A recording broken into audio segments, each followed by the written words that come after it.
Brittany Cartwright and Kristen Doute respond to Jax Taylor's Bravo Hot Mic interview with Alex Baskin Robbins. Easy for me to say. We are going to listen to their response, roast it, recap it, and find the funny, and also drag Jax. So smash that like.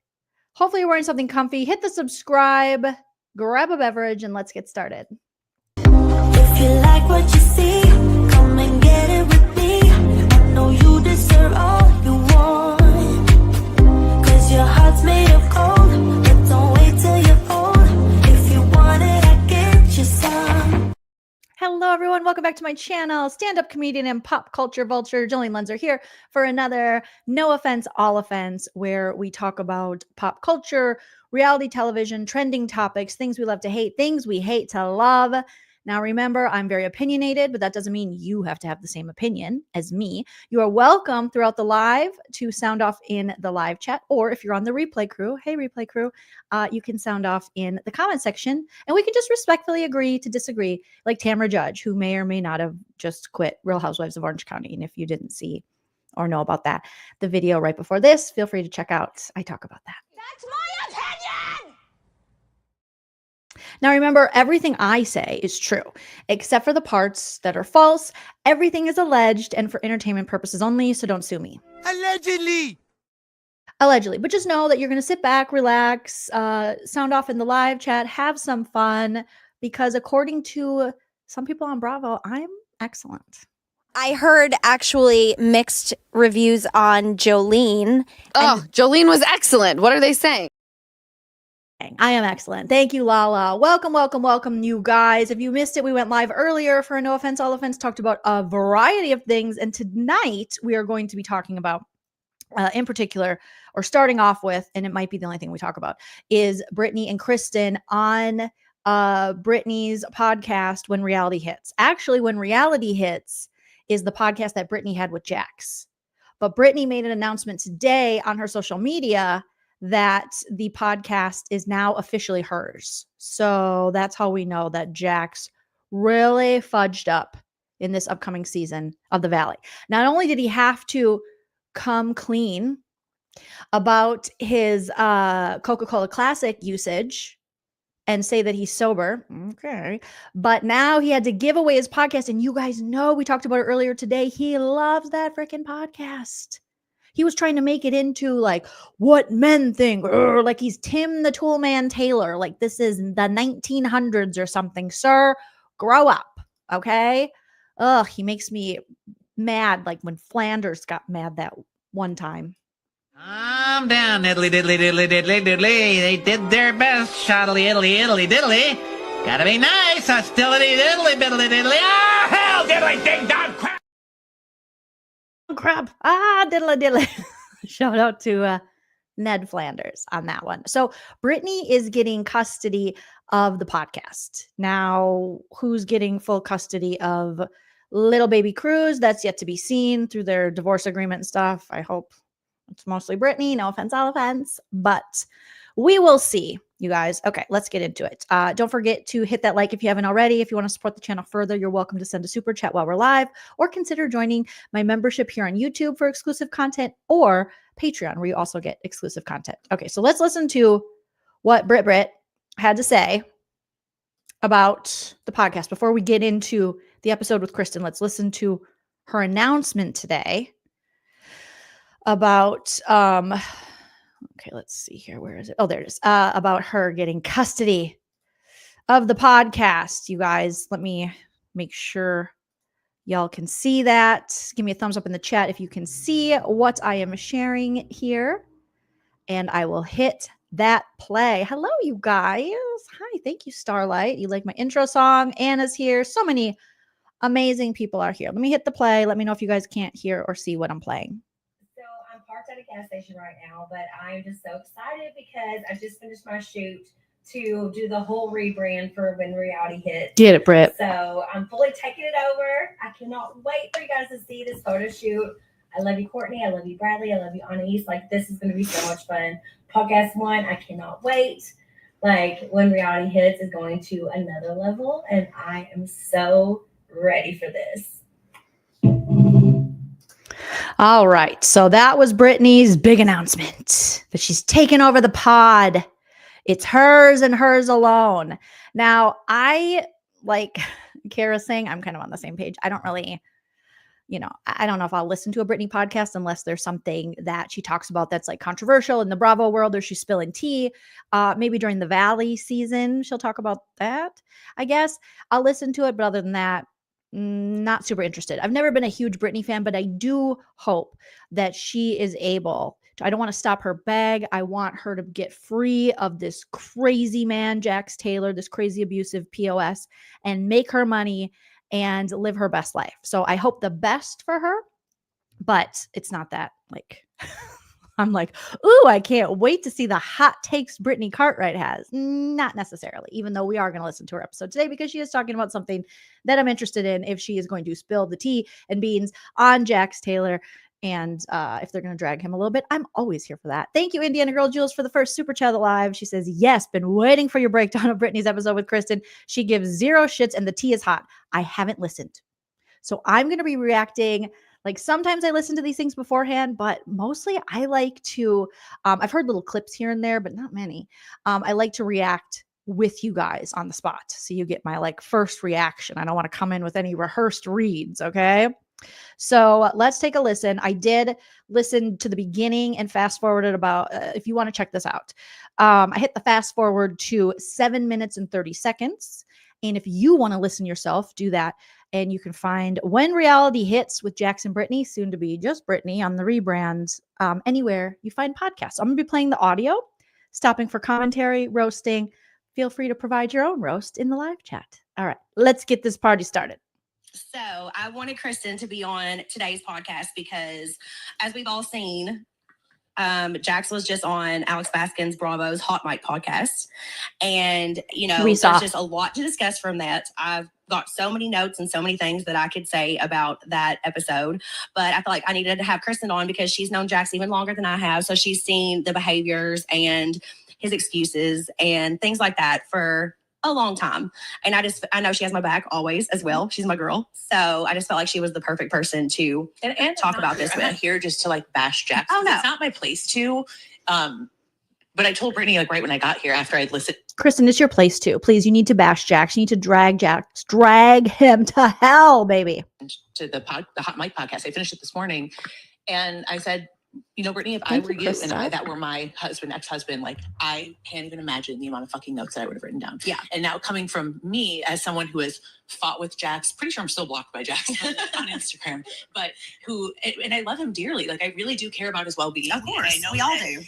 Even he gets like, I know when this comes out, my texts are going to go off and he's going to get all mad at me. And I say the same thing. That's abuse. Like what he does to his friends, especially the women, the way he attacks them via text is very abusive. And we've heard this for years about Jax Taylor.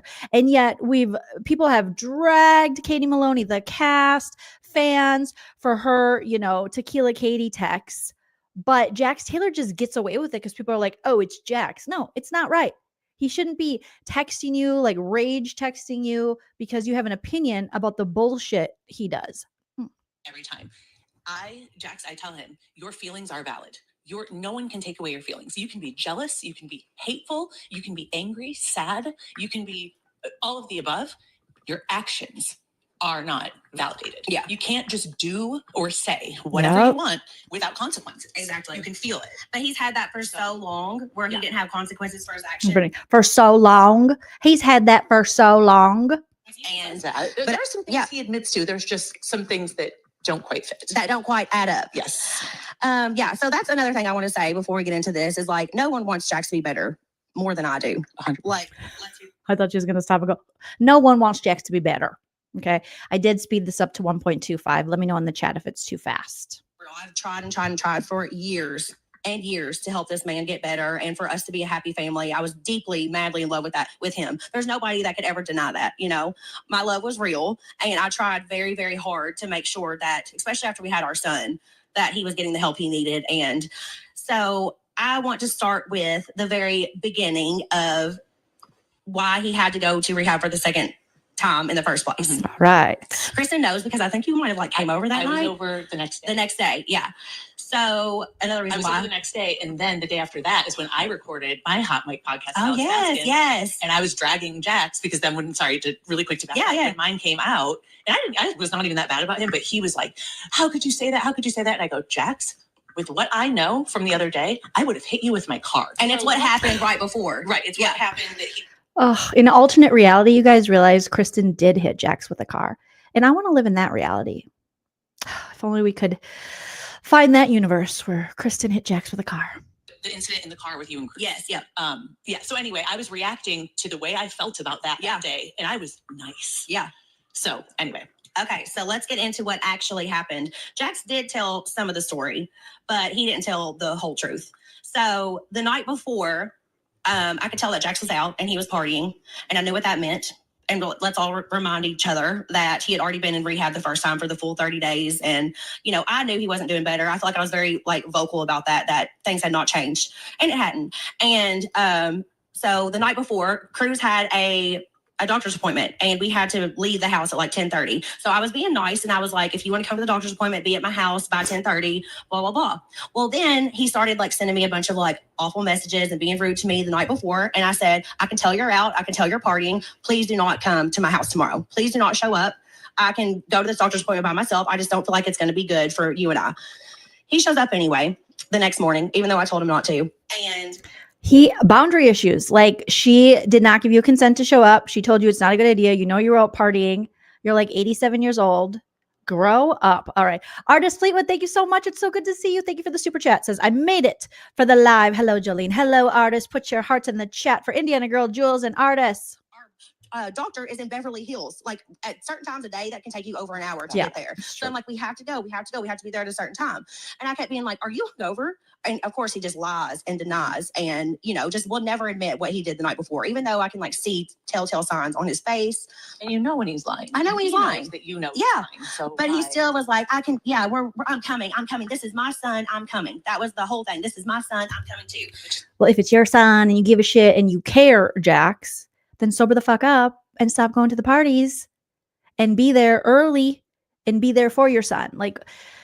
This guy is such a fucking... I'm going to have to play that Ned Flanders clip a couple times, because this dude, just hearing them describe him and him being this is my son. It's your sperm right now. You're not acting like a dad. You got to start acting like a dad. Also, how you know that he's hungover coming down, which he said on the podcast too. So we're not putting words in his mouth, but his lack of patience is it's awful. Infinity. Yeah, and it's awful. Snapping at you. So we finally get into the car and we're on our way. And even though I didn't want to, I promise you, I did not want to. I knew that was a mistake as soon as I got in the car. So we're in the car, and before anything happens, he's just coming down on me about the bar opening, being it's his bar, just screaming at me over all kinds of things before any guy ever texted my phone, because he mentions on the podcast that my phone was plugged in to the GPS, which it was, and a guy texted me, which all that's true. But he was already in a horrible mood and already fighting with me and making me cry before that ever even happened. Let me make that clear. Before a guy ever texted my phone, he was already at my throat. He was already making me cry. And I was in the car for at least 30 minutes at that point. I kept, we almost pulled over so I could get out and call an Uber and put me and Cruz in an Uber. It was bad. So then whenever... And this is all in front of the son, in front of your son. Acting like a total asshole, being abusive towards Brittany, the mother of your child, and your still wife. That's the craziest part. And I hope they play this entire interaction on the Valley, because I think this is the interaction that, he was trying to get ahead of and do damage control for. Because on the Valley, we're supposed to see him behaving just horrendously, which we've seen that before, but in front of his son, which is the saddest part of all. Just ugh. This guy texts my phone. His name pops up on, the screen in the car.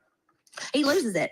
He starts trying to grab my phone, and Cruz is in the back seat in his car seat. That alone is horrible. So he's reaching over, grabbing my phone, yelling at me, saying all this stuff. Then he starts saying the most despicable things you could ever say to your ex.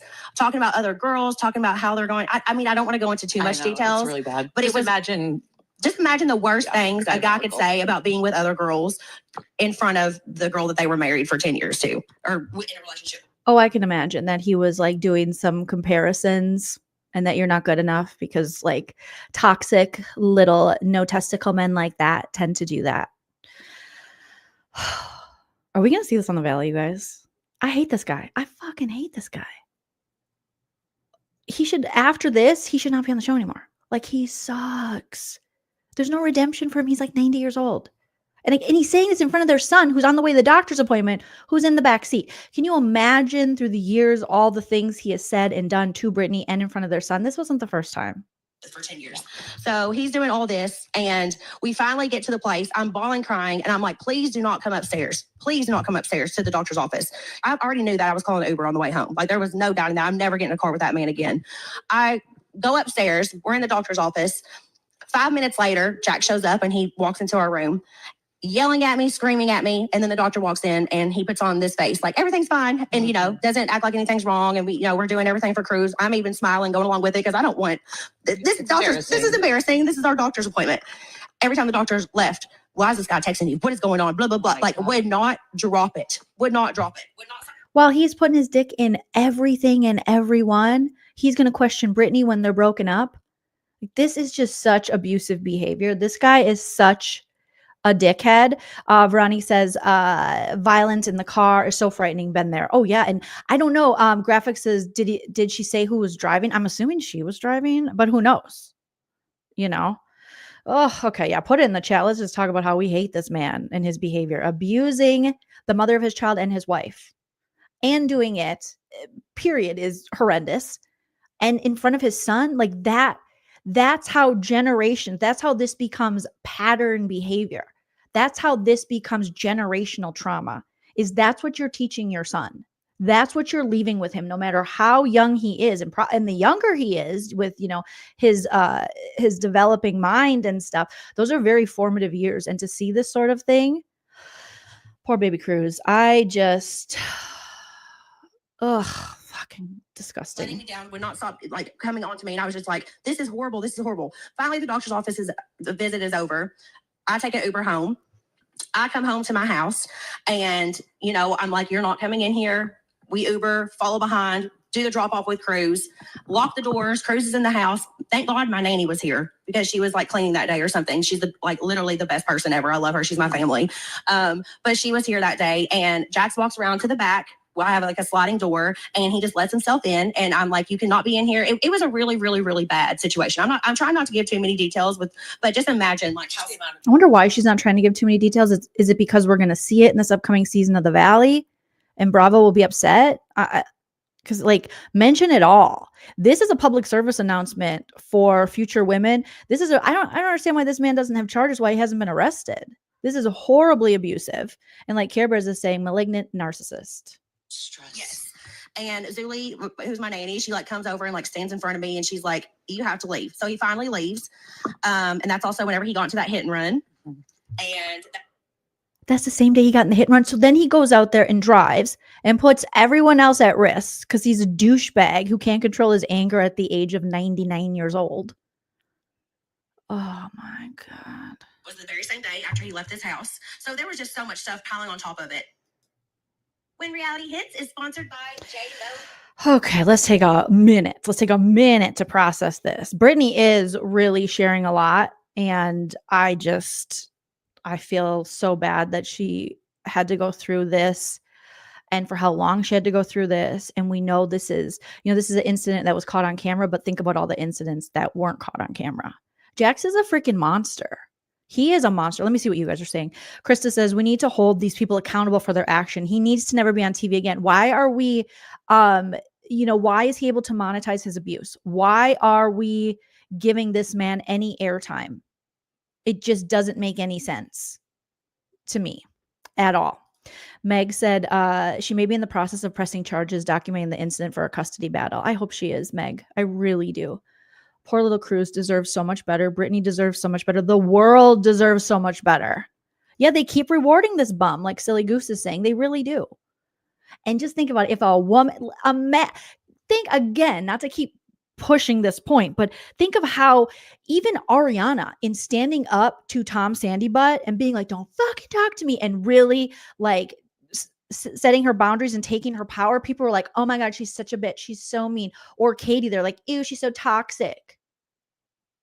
If they behaved, they were already like people already villainize them and we're like, oh, it's horrible, just on them like setting their boundaries and calling out men. If they behave this way, they would not get away with it the same way Jax is. For some reason, Bravo, well, society in general, has this soft spot for these toxic ass, troubled douche canoes who are never going to change because we're like, well, they had the redemption arc and they're going to get better. He's not going to get better. He's not going to get better. He's not losing anything. There's no stakes.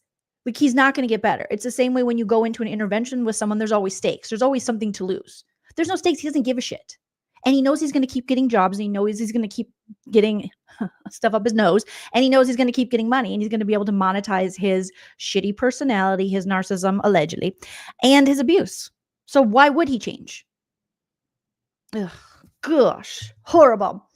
A Dreadful says the misogyny rages in the Bravo fan. It really does. And the internalized misogyny is the part that frustrates me so bad, is seeing women comment in support of these fuckfaces and go against other women who are setting their boundaries and standing up for themselves and being like, she's a bitch. I don't know how he dealt with her for that long. Well, what the biggest yuck I got during Scandival and post Scandival was people who were like, well, Ariana didn't have sex with him. What do you expect? I'm sorry, what? I'm sorry, excuse me? Women say this shit. It's horrible. Consequences. Yes, there should always be consequences. Always. That's life. But like Jack says, no one ever held him accountable. He didn't have any consequences. He was able to do whatever he wanted. So he's going to continue to do whatever he wants. And that's hurt people. Ugh. Horrible, horrible, horrible. Witness says, hashtag accountability smells great it really does. In the morning, in the evening, in the afternoon, in the summertime, in the fall, in the winter, spring, all the seasons. Beauty. Have you seen All the right, recipe let's. for I just return the bottles, even if they're empty? Real. Have to power through rental Okay. just one. Whatsoever. Ew. And advertisers, who the fuck would want to advertise with this guy? He's reading ads still on the podcast. You would think every advertiser would pull from that. He's he has admitted to being abusive. His wife is telling these stories of abuse. We've seen it on air, and yet he's still getting sponsorships. It's fucking gross. He's trying to act like in public, Okay. as I called. Apartments.com's instant alerts mean you can spend Even his more time on voice. for Dude, I hate you, bro. Okay. perfect place and more time Shut up. finding you. Apartments.com, the place to find Apartments.com, shame on you. a place. So what I did is I called his sister, my manager, my publicist, and Alex Baskin. And I called all of them and I was like, this is horrible. He has not changed whatsoever. He's trying to act like in public that he's this like mental health advocate and he's this and that and he's so much better and he's, giving all these excuses and doing all these like victim mentality things. And I was like, it's not fair. I was like, I am being yelled at and this is a struggle on my everyday life. I was like, something has to be done. So on the podcast, Jack says that he looked in the back seat and realized that Cruz was there and that's why he had to go. That's not true. And I don't care. I'm going to call that out. Yeah. If I hadn't called all of these people and Alex. Okay. Brienne says, yeah, hate, double hate, loathe entirely. Okay, let me read my ADHD out. My brain was like thinking of a million different things. I didn't hear what she just said. All these like victim mentality things. And I was like, it's not fair. I was like, I am being yelled at and this is a struggle on my everyday life. I was like, something has to be done. So on the podcast, Jack says that he looked in the back seat and realized that Cruz was there and that's why he had to go. That's not true. And I don't care. I'm going to call that out. Yeah. If I hadn't called all of these people and Alex Baskin and his job demanded like an intervention. Yeah, an intervention. Yeah. If his job wasn't threatened yet again, like it was the first time around, he would not have went. Mm-hmm. And it made me think. Do you see how all he cares about is being on television? All he cares about is keeping this relevance, this fame. So it wasn't his son. It wasn't being an abusive prick. It wasn't being to be a better person. It wasn't that he's ruining people's lives.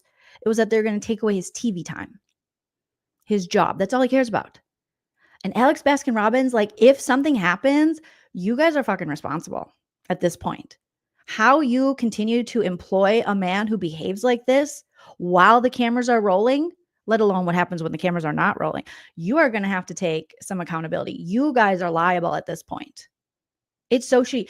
The Bravo fandom would cheer you. They would be so happy. Most women, I mean, some people would be mad if you just put one of those little like blurbs up during the season after this happened. Like, after this, we asked Jax Taylor to leave the show. He's abusive. He's, seeking help or whatever. Goodbye. And you just continue on with the rest of the cast. We don't need to see what happens. We don't need to see their full breakup. We don't need to hear from fuckfaces like Jax anymore. Too many women have already been affected or abused by men like that. If anything, it's just triggering to your audience. It's not good television. But here we are. Can we get some women to work there? Honestly, can we get some fucking women? Because Alex Baskin-Robbins and Jeremiah Was a Bullfrog, clearly they don't like women. You can't tell me they like women. And these are the kind of men that they give a platform to. And you did an interview with him so he could get ahead and do damage control. Like, that's so freaking shitty. You did 2 interviews with him in the span of 6 months? Very upset that he tried to act like, oh, I saw Cruz in the back seat, and I was like, that's whenever I had to go. Because it's a good story, but the bottom line for you as your best friend is he didn't and couldn't and he could not and he did not do it for you or Cruz. No. And that's what was a huge anchor of pissing you off, upsetting you, making you heartbroken. Yeah. It was how could you not do it for us, but you could do it for this? Yeah. And so when you hear that and people are like, oh, he did it for his son, and then you're just like, fuck you. No, it's like, no, that's absolutely not true. That's not true. He denied he had a problem. And even the night before, more truth I'm going to spill, because this was over the holidays. So I was having a Thanksgiving. I always host a Friendsgiving on Thanksgiving. And I was terrified that he was going to show up uninvited to my house, because he kept saying, that's my house. I'll come if I want to, stuff like that, even though it's not. So he says, that he was going to show up. So I was so scared.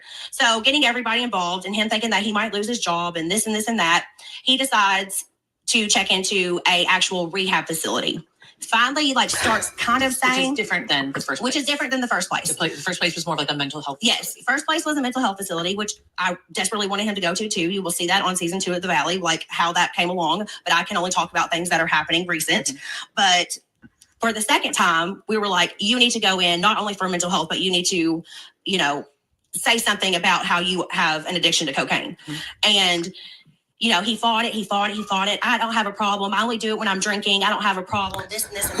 I don't have a problem. I only do coke when I'm drinking. I only do coke when I'm reading. And I read a lot. Okay. I'm just always reading for some reason. What a fucking idiot. Strawberry.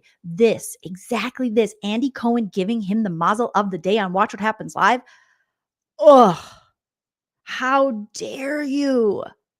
You should give Brittany the mazel of the day. You should give Cruz the mazel of the day for having to put up with this bullshit. But the fact that he's done the bare minimum, Brittany had to beg him. His job had to be threatened for him to go into this rehab, which I will put my life on the fact that he is not taking his recovery seriously. We listened to that whole interview with Alex Baskin-Robbins. He is just blaming Brittany, and he's a mess, and he thinks he's a mentor, and he's been sober. California sober for 82 days or whatever, allegedly. This is such a problem on Bravo that I don't think they're going to deal with it. Because you have Andy, the figurehead of the whole network, who's standing behind these idiots. I mean, he was pushing for the Sandoval redemption arc on Traitors so hard at the reunion. I'm like, this show isn't just about Sandoval. It's about all these other people who did amazing things. But yet he spent so much of the reunion of Traitors going, Sandoval, reading tweets about Sandoval. This isn't Watch What Happens Live. I know it's NBC Universal and Peacock, which, owns Bravo. But there's a cast of characters who are far more interesting than anything Sandoval did. And any redemption arc. The fact that they're using their other shows to try to get redemption for the toxic men on their network is another problem. Maybe you need a host and a figurehead of Bravo who's not trying to bang them, who doesn't care if they're hot or not. Because it seems like Andy holds more worth to their attractiveness to him, or maybe they've hung out and done Coca-Cola Classic together. I don't know. Then he holds to their character. and them being good people. Ugh, gosh. Yes. Mazel of the day, Connie. Just for going, I do cocaine. But Brittany made me really mad because she was texting with a friend of mine and they were hooking up even though we were broken up. So that made me fall deeper and deeper. He was still blaming his wife if you listen to that interview. And I did a roast and recap of it if you want to look that up if you missed it. But, oh, God. So frustrating. Never would admit it. So finally, he gets checked into the first place and leaves after one day. That part, So Brianne. he leaves. He checks in. He left after one day. He checked into the first place and left after one day. Jesus Christ. One night, leaves on Thanksgiving morning. And I'm getting all these calls while I'm cooking a huge dinner for like 25 of my friends Naimum. that he's already signed out of rehab after one day. And I was devastated. I'm crying. I'm like, oh my gosh, this is the worst. What's going to happen? What's going to happen? And ultimately, he goes back to the same place that he went to for the first 30 days, months before. Then So the no rehab. So she's saying he went back to the place that really wasn't a rehab that he went to when he was still pretending he just is bipolar and doesn't have addiction issues. says that he only stayed for 17 days the second time. Failed drug tests at both places. Let's make that clear. But still left early, thought that he had had enough. So this is why I'm very weary of it all. Like I said, nobody wants him to be better than I do. But we went through this the first time. 30 days, he was sober, got right out, and started drinking again. And I'm going to be cautious because I do have an addictive personality. I'm not an addict.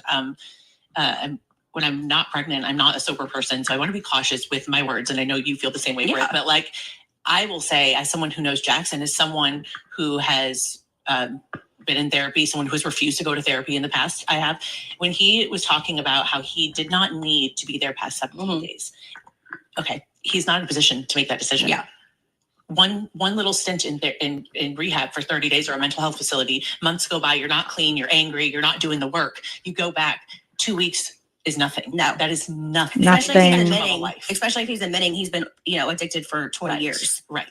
And so, yeah, like, he just wasn't in a position to make that decision. Now, like, I'm proud of him for, I'll say, like, starting at the beginning of the podcast, I had to watch the video. Yeah. I couldn't just listen to it because I wanted to, like, look at his face, see his body language, his mannerisms and whatnot. Yeah.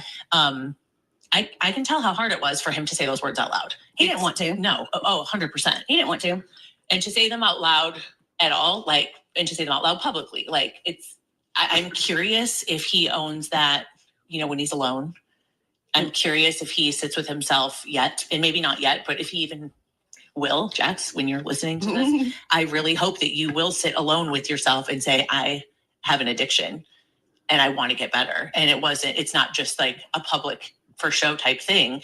Because doesn't it worry you that he knows that The Valley season 2 is about to come out and that everyone's going to see how bad he was? And it's kind of like the time is now. Him trying to victimize himself a little bit and try to make himself like sympathy, It does make me nervous. Brittany, you know him. Kristen, you know him. You know that's exactly what he's doing. So even the people closest to him are like, he's not taking this seriously. He's trying to get ahead of what's going to happen on the Valley, what we're going to see. And now, who knows? They could go back in and edit it.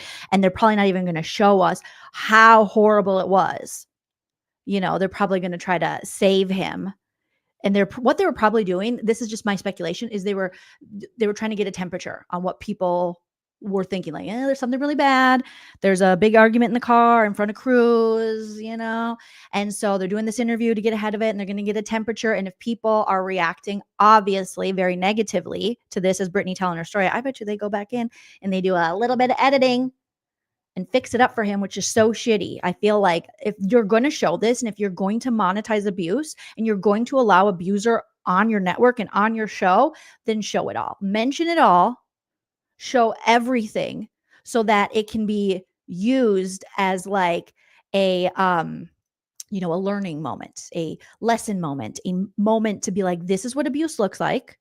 This is what Brittany's going through. This is what is really happening, not what Jax is pretending is happening, not the rewriting of history that Jax is doing. This is how it really went down. Like unedited, raw, give it to us. Don't sugarcoat it. Don't edit it in his favor. But they won't do that. They won't. But I will also say, like, in commending him for admitting this stuff, I think it does hold. Okay, I have to stop again. As a fucking recovering alcoholic myself, fuck that. You do not have to be like, I really commend you coming forward. You don't owe that to anybody in recovery. And you can 100% say, I don't fucking believe you. You don't owe that. I feel like everyone's trying to be like, PC and be like, well, I just really hope that I'm proud of him for saying it out loud. Fuck that. Fuck that. When you behave badly, patterns of behavior year after year after year, there are consequences to that. And not everyone's going to believe you and not everyone's going to wish you well. And when you do make amends, if you ever do, not everyone's going to forgive you.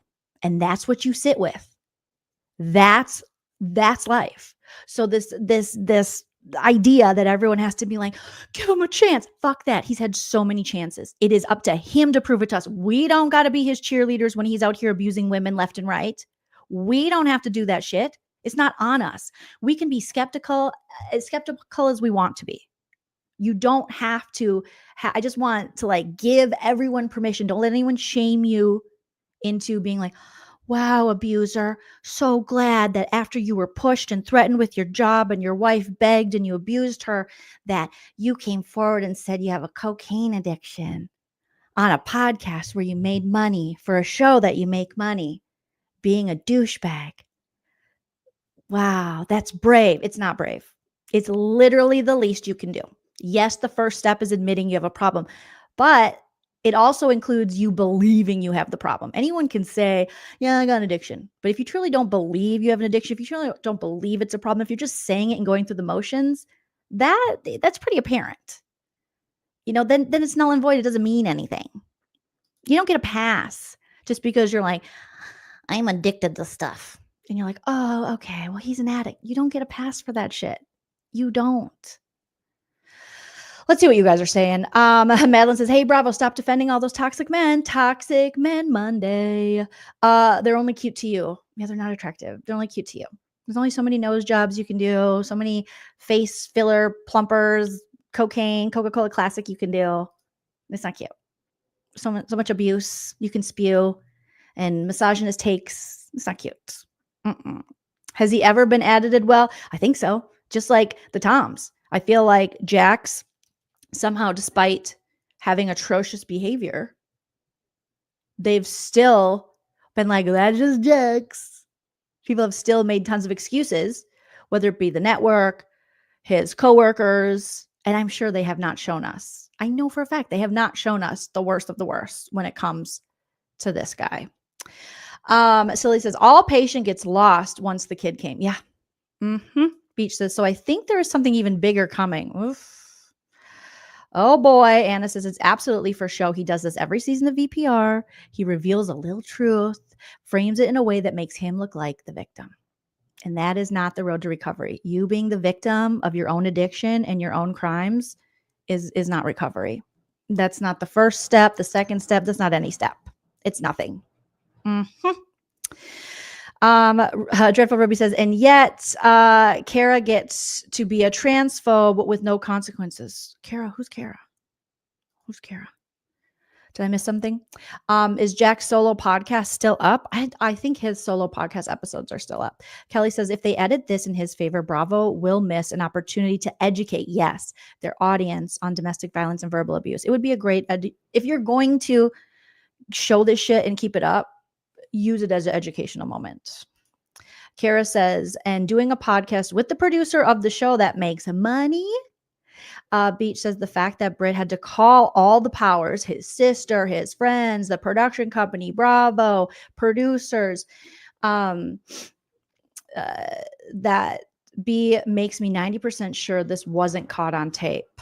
Oh, toxic taint men. Yes, Tracy. Silly Goose says, as bad as he is, I do think we haven't seen the depth of it. Ugh.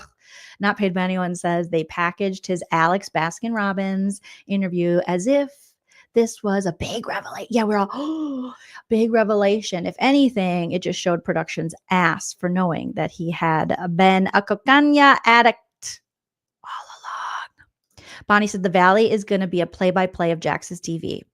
Is that beneficial to witness, especially when it keeps Jax employed? Yeah, I think that's a great point. Why he doesn't. Oh, Cara Maria. What is Cara Maria doing now? I don't even know. Oh, your response was talking about the challenge. I'm like, I haven't watched the challenge in a while. Sugar Spun Sister says, my dad abused my mom my whole life. I saw and heard it all. It still affects me at 55 years old. Abusive men destroy children from who they're meant to be. That like made my heart drop. That is so true, Sugar Spun Sister. Abusive men destroy children from who they were meant to be. That's true. Ugh, I'm so sorry. And I'm sorry that any child has. And that kind of trauma, it's like do you ever recover from that? It changes you.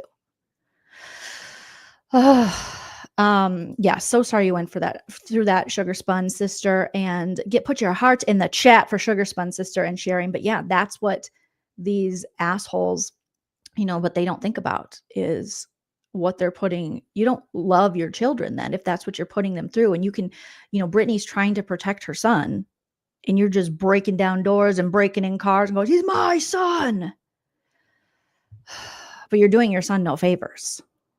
I just want that little boy to just be free of this freaking menace. Hold him accountable. Yeah. Yeah, for sure. You can't take it back. Yeah. And so I think that is like, I give him a huge pat on the back for saying that out loud and holding himself accountable. Because now, if anyone supports the behavior, the drugs, the drinking, God forbid he slips, we hope he doesn't. Yeah. But if anyone in his life does, like, that they're on my hit list. Yeah. Heck my yeah. hit list, my shit list. Like, I will take you out if you are there to support any bad behavior by him, because what he needs right now is not Okay, first of all, I know that they're not like privy to like addiction and recovery and stuff, and I'm not an expert by any means, but I don't think you need to be. That's the thing. He's a big boy. All right. This is a big boy. This is a grown ass elderly boy, a baby boy. All right. Jax is very old. And no one can make him slide in a certain direction. No one's to be like, if anyone leads him down or supports him, going, fuck that. It's all on Jax at this point.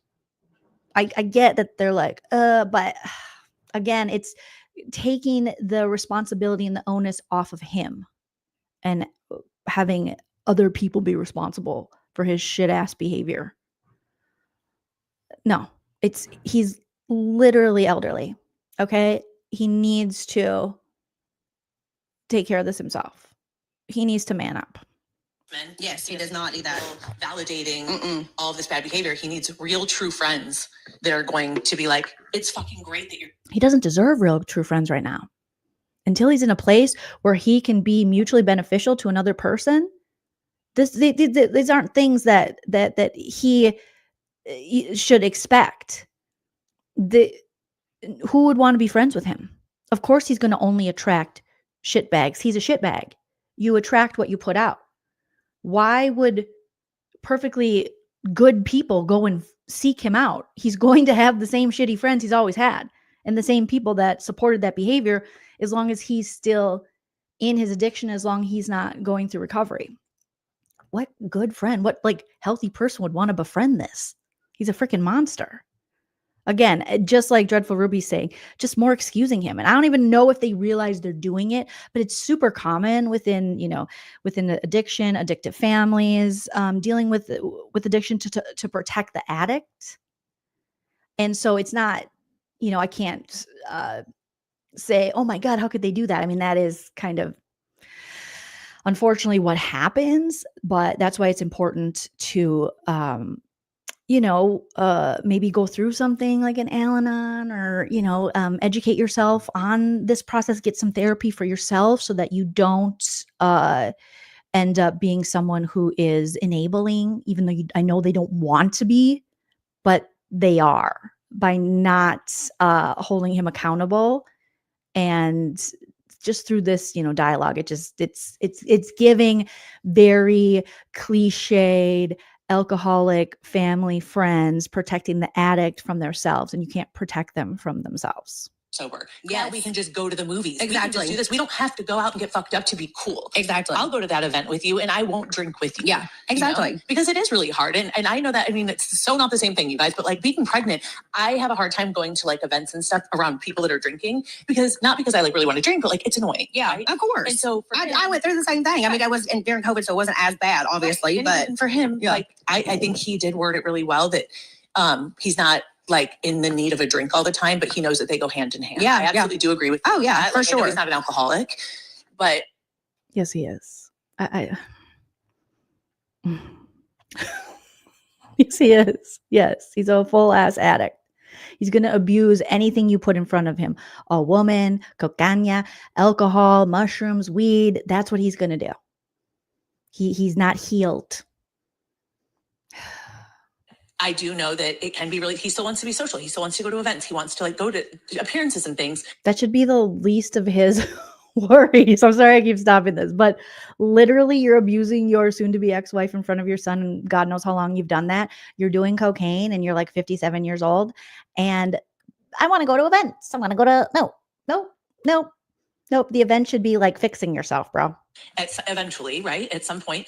But he needs to find comfort in it's okay to do those things sober. And Yeah. he just needs an army of true friends, whether it's, and by army, I mean like 3 strong people, not like 20. Yeah. That will support him in that way. But he admitted himself that he seeks that fucking validation. Yep. He calls the yes people. He calls the girls. Yep. But the thing is for me, because listen, I really hope that he truly has been sober for these last 83 days, but he's also said to me that he knows exactly how long it takes to come out of his system. So the drug test for the drug testing on every Monday, like it scares me. So I am drug testing him myself for the safety of my son. And I'm going to continue doing that for a while. But I just feel like it's just so hard because even if he is sober, his actions have not changed. I think that's the biggest thing. And I think that's the hardest. Yeah, that's the hardest He's thing for still me. angry. Like the anger is still not something he can control. Because it's not the substance, it's him.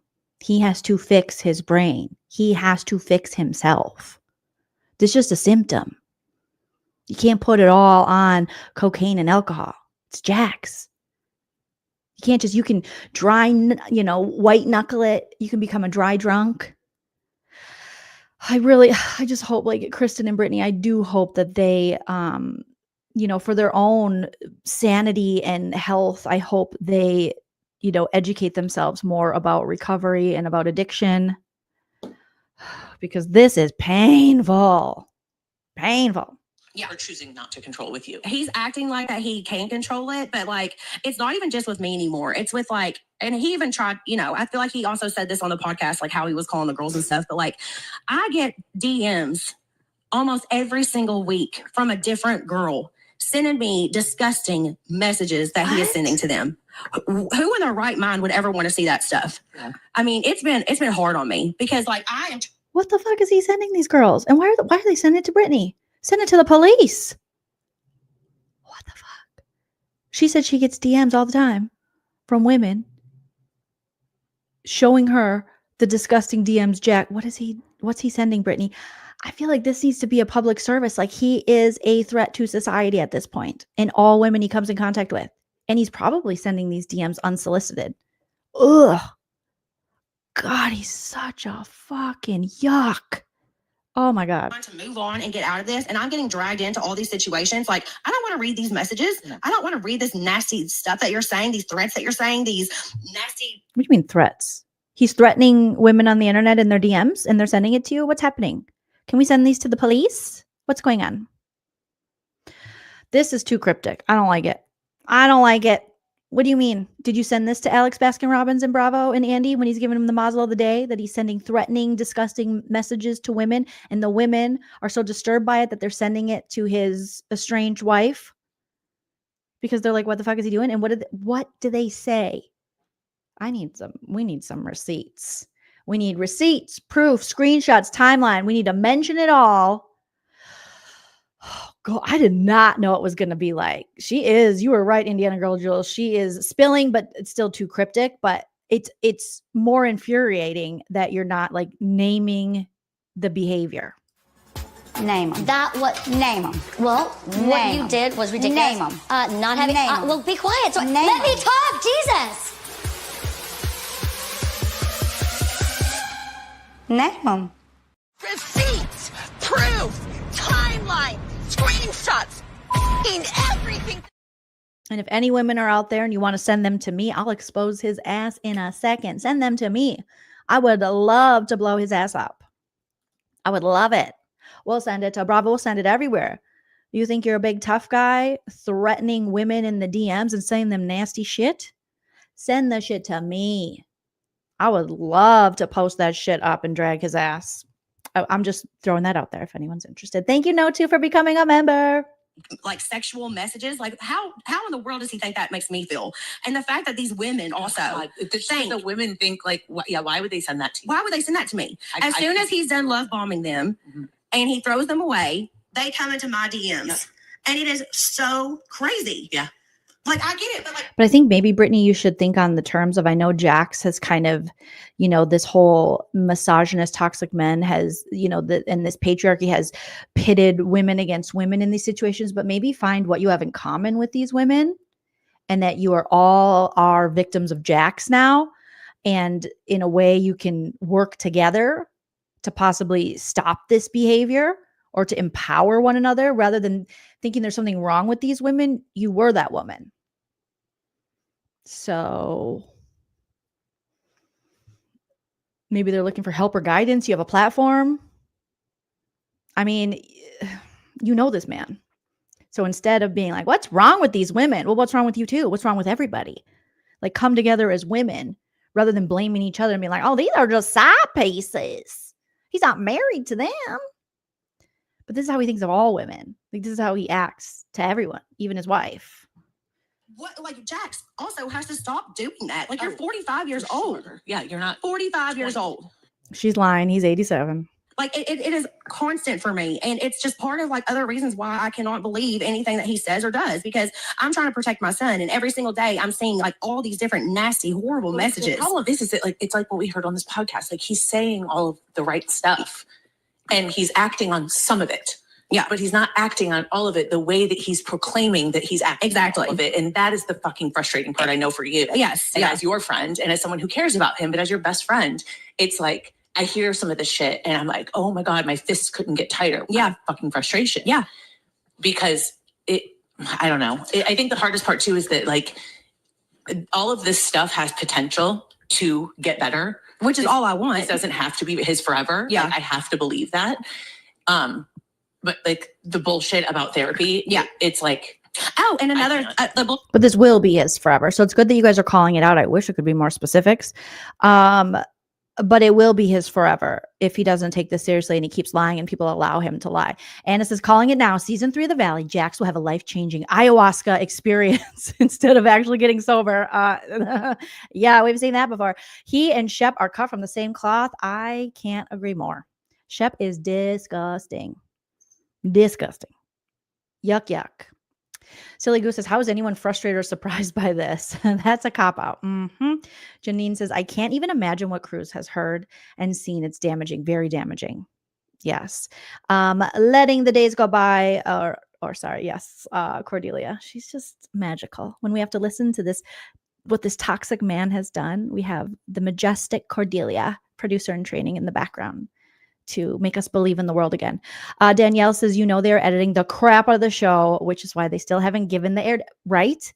What are they waiting for? What are you waiting for? I feel like Jennifer Love Hewitt in, what was it? I know she did last hour. What are you waiting for?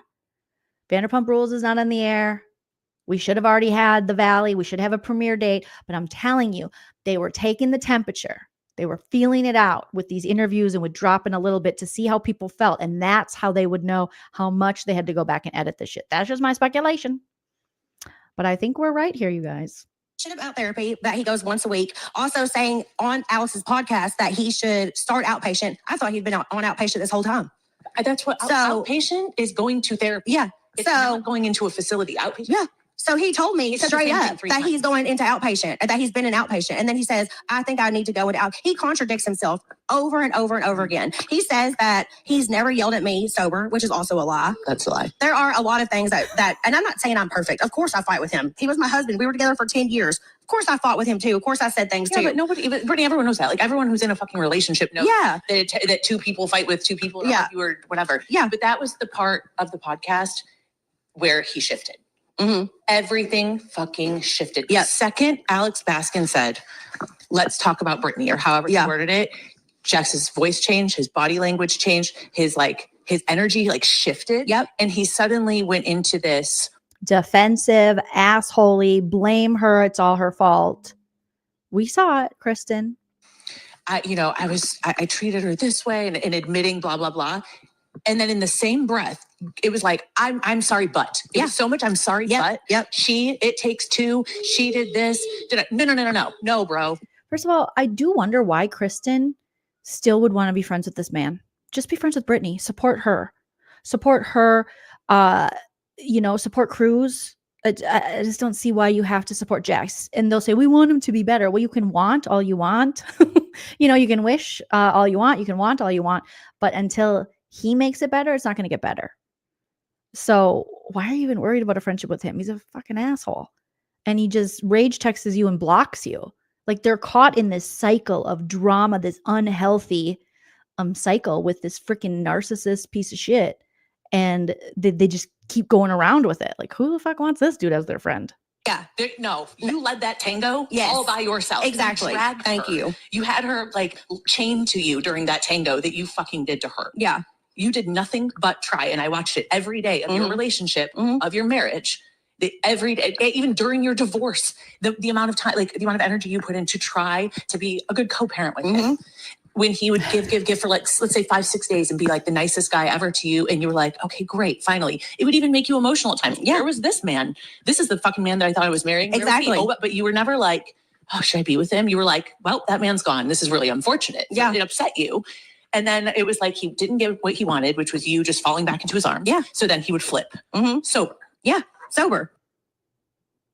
When it comes to grocery shopping, Ew. Get out. We're going to need a trigger warning before we hear Jax's ass. Nasty. We need a heifer. Oh, heifer, you got to go. You got to go by noon today. He is victim blamed me 100% of the way. So I don't believe anything that just came out of his mouth. I think he's full of shit. And he can off. Yes, Ariana. By the way, it appears that Ariana has unfollowed James Kennedy. I haven't checked, but Steven sent me a story about it. After James Kennedy, talking about toxic men, speaking of, posted a picture with the Taint brothers, Andrew Taint and Tristan Taint, the hair club for men gone wrong, no leg day, incels. I think Ariana has unfollowed him. Thank the Lord. All right. Just unfollow these losers. You guys are on the come up. They're bottom feeders now. 15 minutes or less. First box. So That it takes 2 to tango. the coverage is match limited by state law. Not Ew. available in all states.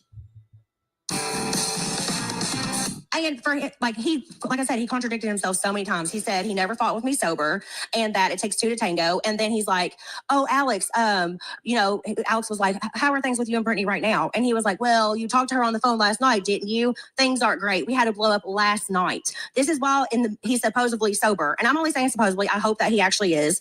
Supposedly, he's not Brittany, and that's okay to say it. It's okay to say it. But I'm just saying, everything is not changing. Right. Like he can't blame it all on substance. No. And I will support him and be there for him and as much as I can. But how much more can a person take? Right. I've been dragged down and lost all my confidence and everything for so long. I tried to help him for so long. Yeah. Tried to get him help way before he went to rehab the first time. And he says on the podcast, what I'm talking about this now, is that my wife said that I'm acting like I'm depressed and I need to go. And he's like, I tried the pills and they made me. No, he never got that prescription filled. Alex Baskin Robbins. Hi, Alex. Do you want to answer for that? You allowed Jax a platform to continue to lie. He never got it filled. Maybe you should have talked to Brittany and not Jax. Isn't it crazy that the first he gave the platform first to the abuser rather than the abused? Isn't that crazy?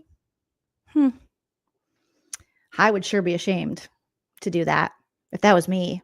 If I sold my soul that badly that I gave my platform to the abuser rather than the abused. And she's telling you right here, he lied. He lied. Oh, shocker, shocker. To rehab the first time. And he says on the podcast, what I'm talking about this now, is that my wife said that I'm acting like I'm depressed and I need to go. And he's like, I tried the pills and they made me. No, he never got that prescription filled. Like, why is he lying? Like, I tried. It's sat in my junk drawer forever. Yeah. And you know that for a fact. I do. I remember he texted me, which he did say it was right before filming this season. He texted me like end of May, beginning of June of this past year of 2024, and told me that he got a Lexapro prescription and was asking me, should I take it in the morning? Should I take it at night? Like, how is it for you? Blah, blah, blah, blah, blah.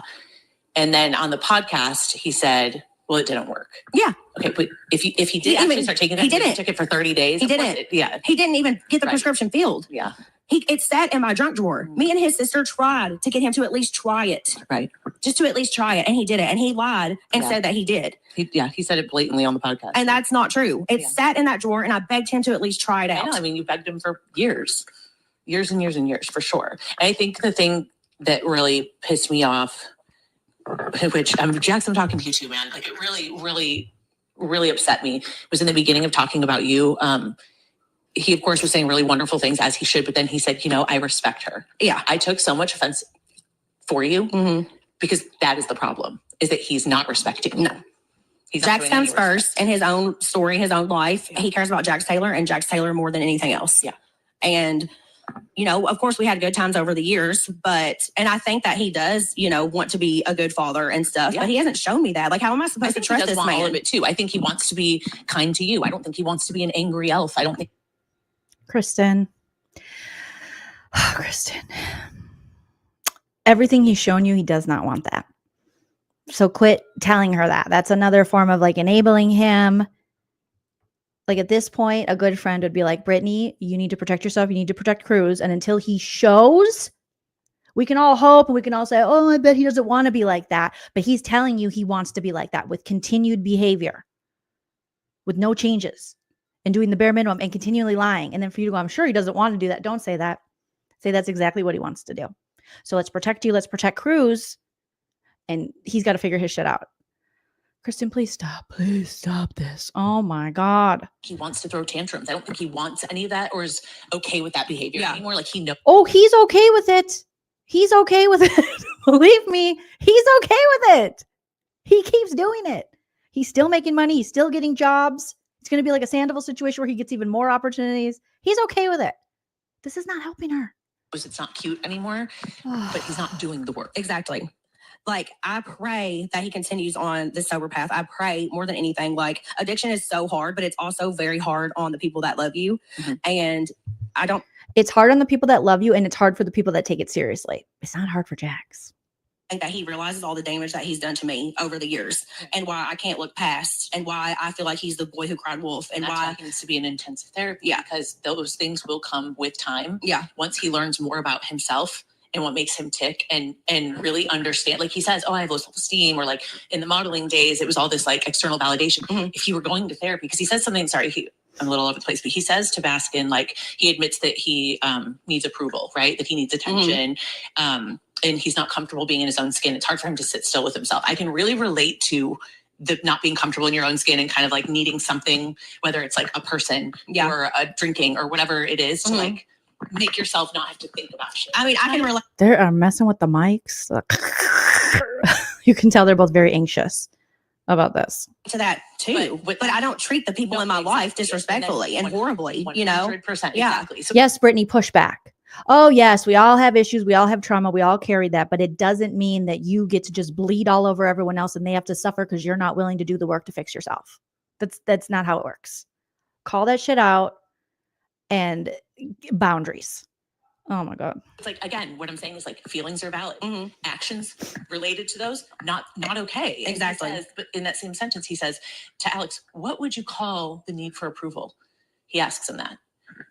Well, if you were going to therapy, you would be talking to your therapist about this. So that's what shows me right there. Yes, Linda. This isn't even a conversation you started having. Yeah. So start having that conversation, because I Yes, think that a lot of it Averia. could stem from being given external validation his whole life. Mm-hmm. The modeling days, let's say, but even the whole show, this has been like 15 years of our lives almost. Yeah, right? exactly. He's been given all this external validation, so now he's constantly seeking it. And he was always forgiven too, because it was always like, that's just Jax. That's just Jax. That's just him. That's just him. And he was always forgiven. But now I have a beautiful boy in my life, and I'm not letting that stuff fly anymore. Yep. I'm not ever again. No, and, you know, you're so strong, Brittany. Like holy shit. Thank you. I mean, this has been extremely hard, because it's just like every single day it's the back and forth, and the gaslighting and the manipulation. And, you know, I'm trying, how do you co-parent with somebody like that? Right. Like, how do you? And I feel like navigating it the best you can right now, I think by unfortunately doing it by yourself for the most part. Yeah. Oh yeah. Yeah. You know, he giving him as much as you trust him with. Yeah. Which is like the bare minimum right now. And that sucks, but whatever. Like, Cruz is literally the best thing that's ever happened to me. So I will do everything I possibly can. But it's just been hard because, you know, whenever these things come out so publicly, and then, you know, I feel like I get shamed sometimes for like having a reaction. And it's like, we are public figures. And also, like, I know how many women and men who have been in a relationship with somebody who is a narcissist or does struggle with addiction, or, you know, is a gaslighter and a manipulator. Like, how many people can relate to what I've gone through? And I feel like it's only fair to speak about it, since we have our lives on a reality TV show. Oh yeah. You know, Brittany, you speak about it. You speak about it often. You speak about it every chance you get. You speak about it loud. You tell it. Mention it all. Tell the truth. Tell your truth. But this is the problem with reality TV, because under contracts, I don't know what they're telling her when she says she's like shamed for it. I don't know if she means by the public, if she means by production, if she means by other people on Bravo. But I hope that she mentions it all. I hope she really starts bringing up specifics. I hope she outs these DMs where he's allegedly saying abusive shit to other women and sending them nasty messages, because I feel like this is a public concern. And she's right. You are on reality TV, so mention it all. Don't save it for the season. This is so far past any kind of storyline. This is scary. This is fucked up. I mean, thousands and thousands of women are going to be listening to this, and I hope can try to follow your lead, and like knowing that their feelings of like trying, sticking around, it doesn't make you a dumb person to stick around and try for your husband or your child's father. Like, you tried and tried and tried, but also knowing how healthy it is to walk away. Yes. Yeah. When you need to, and be strong for yourself. I mean, I'm so glad that I found the strength to walk away. That was like one of the hardest things I've ever had to do, because it's so hard to leave somebody when you're still love them, you know, like that's the hardest thing ever. But Jax's come downs were so incredibly horrible. And now I can openly say, like, why I had to leave in the first place is because, you know, he was just having these horrible come downs. He was going out more and more after the bar opened. He was just going out more and more and more. And he said himself that drinking and using cocaine went along with each other. So that meant I was dealing with these come downs almost 4 to 5 times a week, and I couldn't handle it anymore. Whenever I had to move out the very first time, Kristen, we could finally talk about it. I know. So yeah, now that I'm thinking about it, like the stuff you've had to like kind of cover up or make excuses for. Because I couldn't say. I mean, cocaine's illegal. It's not like I could just be like, you know, my husband, drugs. Right? No. And I tried to get him to stop, especially after we had our son. So for me, like, okay, so me and Kristen went out to dinner. This is before I moved into the first Airbnb, and I'm glad I can finally talk about this. Me and Kristen went out to dinner. We were home by like 9. Yeah. I put Cruz to bed. You know, me and Cruz were in bed together. Jax went out that night to wherever he went with some of his friends. He didn't come home till like 4 or 5 in the morning, so he slept in the guest room. He runs into my room at 8 a.m. and screaming and just being horrible to me and making up stories about what me and Kristen did the night before. He did not want me to ever tell people what was going on in our relationship. So he knew whenever I was going out with my friends that I was venting to them. So he wakes up and makes up. Didn't Jax start the rumor or spread the news or rumor or whatever of Brittany, his wife, hooking up with Kristen? Wasn't that this am I remembering this incorrectly? A whole story in his head. He always put her on blast. and says that Luke texted him that I had told Kristen that how bad, I can't remember exactly what it was. I had told talking shit. Yeah, talking shit and like Luke told me everything. Luke told me everything. It was a complete lie. Yeah. It was a story he made up in his head. Luke never had texted him about anything. They had it texted in like over. So he's like imagining things, seeing things, like he's doing so much of the Coca-Cola Classic can't beat the real thing. That like scenarios, he's running in your room at 8 a.m. all coked up, being like, Luke, text me. And they're like, that didn't happen. He's having delusions. We already know he has delusions of grandeur, but now he's having these delusional moments and runs in and attacks his wife, his sleeping wife and his sleeping son. Oh, jeez.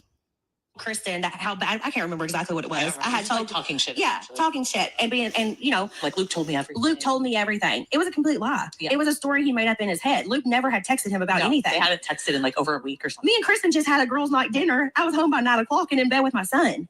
And he came in my room fighting in front of our son. And I said, enough. Either you leave or I leave. And he wouldn't leave. So I packed my bags and I left. And I'm only telling the bare minimum. I mean, it's much worse than what I'm even saying. What goes on behind closed doors, I'm sure you can imagine, is even worse. But that was what I dealt with almost every single day. The come downs. He made up stories in his head almost every single time and made everything so much worse. Mm-hmm. Yeah. And I was like, you can't fight with someone who believes their lies. And Jax admits to being a liar, a pathological liar. So this isn't us just like, again, shaming someone who's. We don't care. Shame him. Why are we protecting him? We need to break that cycle of protecting the problem because it's not helping. Shame his ass. He needs something to get him in a direction where he's going to stop abusing people and hurting people. Coming out and trying to be sober after a fucking nightmare. But the pathological lying of it all, it's like he truly would say it so much, he would believe it. And then lie upon lie upon lie, where he could never backtrack because he didn't know where it even started from. And even to this day, he's still doing that. Mm-hmm. So this is why I'm having such a hard time. I hope he's sober. I pray that he is sober. But the lying is still continuing. The gaslighting, everything is still continuing. So yeah. So it's extremely hard. Yeah. But yeah, that's like the main reason. I mean, not the only reason. Obviously, I tried for years, but that was the last fight before I had to get into that Airbnb, that very first one. Yeah. And a lot, God, this is going to be a wild journey of the Valley season 2. I'm just incredibly proud of you for how vulnerable you were. I mean, stripped naked vulnerable. You were this whole summer, in your anger, in your strength, in your heartbreak. Like you really did just live it out. And I can't imagine being such a strong mom and never wavering, but then also dealing with those emotions the way that you did. Thank you. Like in such a healthy way. Thank you. Like seriously, Britt. I've been trying, my best. Like seriously. It's just hard because I don't know like what to do next. I really don't. I know, because you're basically waiting for a curveball. Yeah, it's like he does good for a little bit and then a bomb blows up and everything gets bad again. And it's like over and over and over 3 and over. steps forward, 10 steps back. Exactly. Yeah. Like after he got out of rehab the first time, he was 30 days sober. And like I was like, even while he was in rehab, I talked about it on my podcast with Alex Baskin. He was sending me awful messages and, yelling at me on a daily basis. And I was like, I could just tell that it wasn't doing anything for him. And then he gets out of rehab and drinks within a week. Yeah. So, and I knew this all along. And it's like, this has just been awful for me. I've been trying to figure out how to like navigate all this. There's no handbook. You know what I mean? Yeah. That's what I mean. That's why I'm just telling you like repeatedly how proud I am, because thank you. You are like, it's not insane of you to be nervous about whether or not he's telling the truth or whether or not he's going to falter again. Yeah. And that is something that Jax is going to just have to deal with, because this is the mess he's created for himself. You can be proud of him for being sober right now and also be nervous about it. And he has to be understanding. Yeah. Because he admits to being like, I need this fixed right now person. Like he needs everything this second. He's very impatient. Yes. I understand that. But that's one of the number one things he has to work on is knowing that an I'm sorry or a quick change does not erase all of the damage. Exactly. And that's going to take so much time. I think the one thing I always try to tell him, which I will keep repeating till I'm blue in the face, is every time he'll be like, well, Kristen, like he'll even text me, Kristen, like I'm trying to be da-da-da. And I'm like, great. But you trying 1, 2, 3, 4, 10 times, it's not enough. No. This has to be a constant Don't you get tired? Like, don't you get tired of playing this game with him, going round and round the texting? Kristen, you've known him for so many freaking years, and you know how he behaves, and you know his abusive nature, and you're going to be like telling him the same thing. At this point, they need to like put up their boundaries and be like, until you are ready to get sober, go to a facility, take this shit seriously, get some serious help and change, you can't be in our life anymore. Because whatever this is, oh my God, it seems fucking exhausting. I mean, why are you just letting him manipulate you in the text messages? Oh, Lordy. You live your life now. Yeah, because every Whether time or not she receives that from you or reciprocates, that's not why you're doing it. Yeah. You need to do it just because. And I'm like, I always call it a trust bank because I think it's the easiest way for him to like picture this in his mind. And men are like kind of visual people, right? And I always say, Jax, there's a trust bank right now. Your trust bank with Brittany is literally so like such a negative account. Yeah. He doesn't give a fuck. He's just going through the motions, saying the things he thinks he has to say to keep you guys in his life and to keep this behavior and be the victim. Like, he doesn't fucking care. Oh, my Lord. Like, you have to keep on putting money in that bank to even get it to zero. Yeah. And then you can start building that bank account. There's no trust at all. Right. And that sucks. Have you guys heard of I thought it was going to be another Jax commercial. I was like, oh, my God. Fucking worse than Pennywise over here. his thing? So knowing that he can take this gummy and still get HE. Gummies. Oh, my God. Yes, I try to keep it again, not off. He is better. I cannot. The constant. True, girls. Enjoying the vinos. Have yourself a time. The Off the Vine podcast is available wherever you get your podcasts. Okay. Thank you. Thank you for the ad. Oh, just the constant. Say your truth. Yeah. Get this weight off your shoulders. I did want to talk about it because it is so public, obviously. And again, please know that I do want him to be sober, and I do hope that it's true. And I do hope for nothing for our son that he is better. I cannot express that enough. It's just his actions have not shown me yet, and it's hard for me to believe. But it's going to take a long time. Yeah, a very long time. And I think a lot of people who've gone through something like this will understand. Also, there's other things that he said on the podcast that I was like, oh my God. Like, he had the audacity to say that I started talking to Julian before we separated on a public platform. That did not happen. I'm sorry, like, come on. It was soon after we separated. He was my friend. Like, it was like, maybe I like a DM here, like, haha, or something, but like, we were not talking until after the fact. So that kind of upset me too, because I was like, you're really, after all this, still going to try to say that on a public platform? I get that you're hurt. Best friend, Julie. Oh, his best friend. Come on. Kristen, Sorry. Kristen, can it please come from your mouth instead of mine? Yeah, okay. That is the part where I'm just like, okay, this is not Tom Schwartz. He actually, wait, what the fuck did he say? Sorry. He did say to Baskin, he compared Sandoval and I to like Julian. And he was like, oh, now I know how Tom felt when and you know, I don't like bringing this shit up, guys. Yeah, but of like, course. he said, like, you know, now I know how Tom felt. No, homie. Not the same thing. No. Julian was just in the friend group. Yeah. You, Brittany, were in fact better, closer friends with him. Yeah. Like, I remember every time you'd have like, So more lies. He lied that he was close to this guy that Brittany started banging. And I really put your choo-choo trains in the chat, your train emojis. I hope Brittany runs a train through his life. Like Katie Maloney said she was going to run a train through Tom when Schwartz was disrespecting her. I hope Brittany runs a train. Like I said, have sex with his mother. Like whatever it takes, Brittany, do it. Like if it makes you happy, it can't be that bad. Seriously. I'm so over this dude. Oh my God.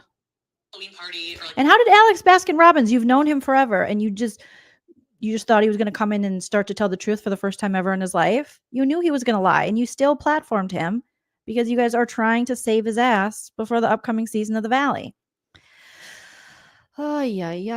Thanksgiving or whatever, you would always make bags for the kids, all the kids, like Ocean and Summer, and then you would give Julian, he would like stop by and you'd be like, oh, here, give this to your kid. Yeah. It was just a part of the group. Yes. And yeah, was he broy with Jax? Did they go out and have drinks together in a group? Absolutely. This was not his best friend. No, not It at was all. not. Yeah. Was Choke, he choo, like pissed off? Like, oh my God, one of my buddies? Absolutely. But was he like, my best friend? You know, No. like, that's my boy. No, dude. You don't have to make it bigger just to like make it that it hurt you. It Exactly. can be a complete stranger and it can still hurt you. And that's another thing. He said he didn't care who it was. Well, whenever this guy, I'm not going to say his name, texted me in Yes, his car, Sugar Sponge. whenever this whole blow up happened again, it was a guy he's never met in his entire life. It didn't matter who it was. Right. But he tried to act like it only mattered if it was Julian. And I'm like, that is not true at all. And I'm so glad that I have you here to say that, because I'm sick of it being like, that was my best friend. No, it wasn't. Yeah. No, it wasn't. And after everything you put me. And who cares if it was? And who cares if it was? Who cares if it was his brother? You should fuck his sister. Like, who cares? This guy is garbage, trash, abusive. Run the train. Come on, ride the train. And ride it choo-choo. Like, fuck you, Jax. Through boo-hoo. Yeah. You know, like, my God. Sorry, I remember when that It's a first came choo-choo out. train. Remember all I think I showed you one or two, but people on the internet were like, if he had a brother, I hope Brittany goes after him. Brother, sister, cousin, mother, grandma, grandpa. Fuck the whole family. Like, I don't even care. This dude sucks. I mean, people just have your back. No, and I that's another thing. People, I think so many people have seen through the bullshit and seen through everything, and I really appreciate that. Like it means the world to me. And you know, like I said, we just try to be as open as we can doing what we do, because hopefully at the end of the day, it will help somebody else get out of a toxic relationship or help them be strong and going through something like this. You know, especially all the mamas out there. Yeah, I really think you were like someone to really look up to. Like I'm in a healthy relationship, but as a mom to be, watching the way you are with Cruz and just watching you do this by yourself a lot of the time is just like really incredible. And it makes me a lot less scared. Yeah, like, you're gonna be great. Like, you know, like I'm. Oh Lord, what is Kristen talking about? My God, excited. I'm all the things, but I'd be fucking lying if I didn't say there are days where I'm like. Kristen has this interesting relationship with Brittany where I feel like she puts Brittany on this like unattainable pedestal where she's like, oh my God. And she has for a long time, like, Brittany is the most pure person in the world and being. And I can't quite put my finger on why she does this. I don't know. Please sound off in the chat. Why does she do this? Do you guys think? What the fuck am I doing? Like, I know I'm old enough and I should be really good at this, but I'm nervous. Hi, Goldie. You're gonna be amazing, Mom. And then I watch you with Cruz and watch you balance all of the work that you have and all the opportunities you don't say no to. You're like, I can do it. Taking care of like your litter of animals that you have. You know what I mean? And still helping take care of like your family, being there for all your friends in LA and in Kentucky. Thank you. And raising Cruz and going to all of his appointments and watching the healthiest, happiest little boy. It's like you would never know. Yeah. That you were going through this also. Thank you so much. So I think you're helping a lot of moms. Cruz is definitely my driving force. Oh, yes. Speech. From getting out of the. I forgot. She's a North Hollywood empath. Like everyone. Didn't Jack say he was an empath? Is everyone an empath? Strawberry says Alex Baskin can snipe on her. Say nice things about the Valley, Kristen. Silly Goose says agreed. Then she doesn't hold her accountable. Janine says Kristen's an enabler. Averia says, I thought Kristen had her baby all right. Nope, she's still pregnant. I don't know when she's due. Maybe this summer? Aaron says, we don't need Jax on the Valley. We don't, Aaron. 100% right. We don't. Not paid by anyone. Gotta say, Brittany fed this monster for years. That's why I think Brittany needs to open her heart to have empathy for these other women who are clearly reaching out saying, wow. And they seem to have, figured it out before Brittany has. So join forces and take this fucker down so he can't do this to someone else. Do you think Kristen sees herself in Britt? I don't know. Maybe, but she's always held Brittany to this, literally, she'd put her up on this pedestal, just like, oh, Brittany's so amazing and like this perfect being. And I don't get it. An empath, to his own feelings, Brienne says. Exactly. Oh, Kristen's due date is June 2025. Oh my God, so close to her due date. Out of the relationship, from staying strong here on out, from trying to set these boundaries, moving forward through the divorce, like everything. Like Cruz is my driving force because he deserves to see a mom that's happy. Yeah. And you can hear him in the background probably just playing and jumping around in the back. Upstairs. But, he deserves to have a dad that's happy. Exactly. And that is the whole reason. Like, could you imagine if I don't want to cry, but like, I thought I was going to lose Jax for a while, meaning like, who knows if I was going to go into a bathroom, he was going to be laying on the floor, because he got so... Things have been bad, obviously, why I had to leave in the first place. But after our separation, things really did get worse. Yeah. And if I didn't get production involved, and if I didn't get his sister involved and Ryan and Lori involved, like, he would have never went to rehab in the first place. Okay. And I can proudly say that I did that because I loved him and I didn't want him to die. Yeah. And my son does not deserve that. I think he's so angry at me for making him go in the first place. I think as most people are. Yeah. That go in not on their own choice. Yeah.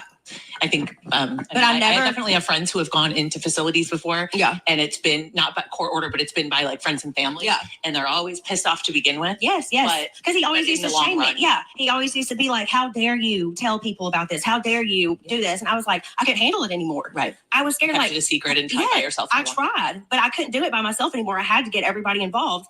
And thank God I did. And I will never regret that situation because me and my son deserve that, you know? Yep. Cruz is crawling up on my lap. Yeah. Hi, buddy. But yeah, so there's just been a lot that I wanted to get off my chest. And I hope that people understand that I'm trying to navigate this the best that I can. You know, it's just been a hard journey. And I just hope it starts getting better. Yeah. I mean, I do think I see the want for growth.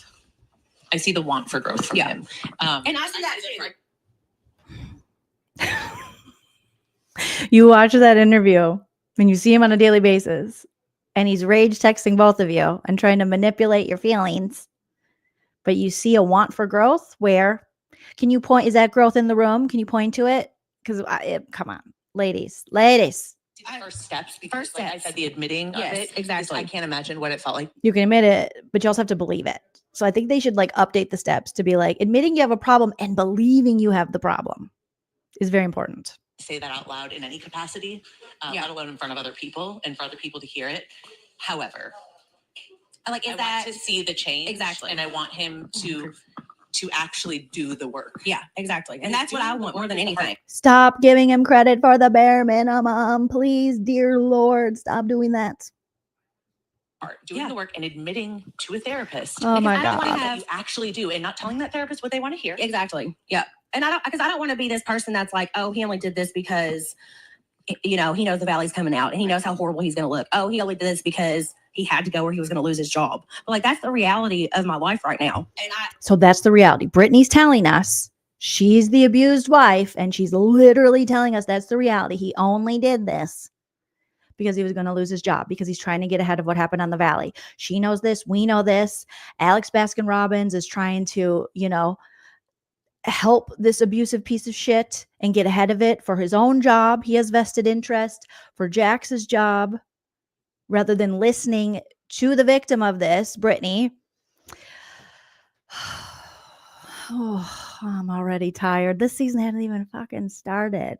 I am going to drag his ass all season. It's never over, Jax. It's never over. I'm going to have so much fun dragging you. Oh, we're going to have fun. People in the chat, they're dragging you.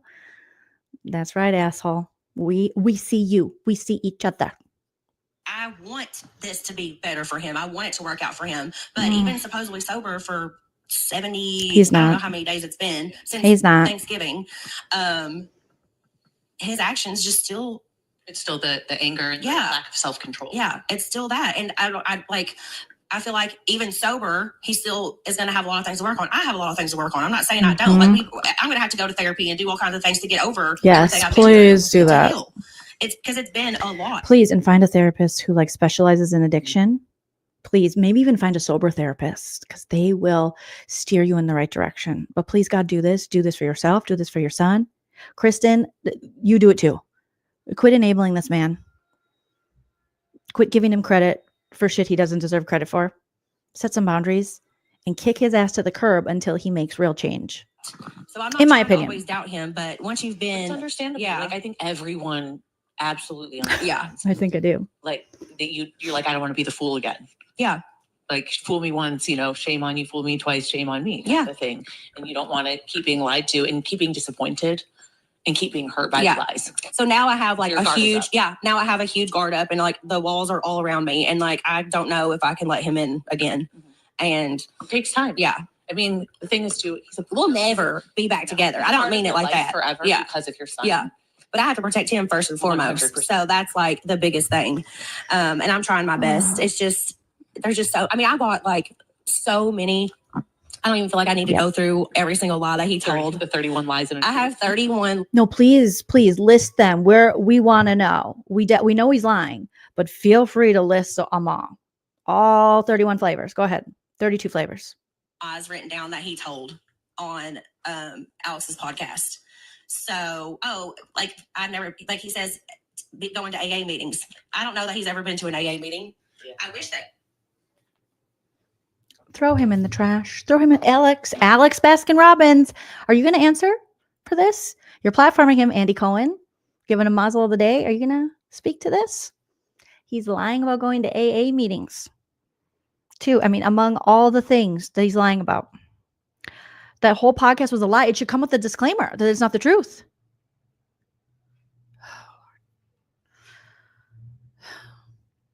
And you'll still have those people who are like, give him a chance. He's trying. He's not trying. He's lying.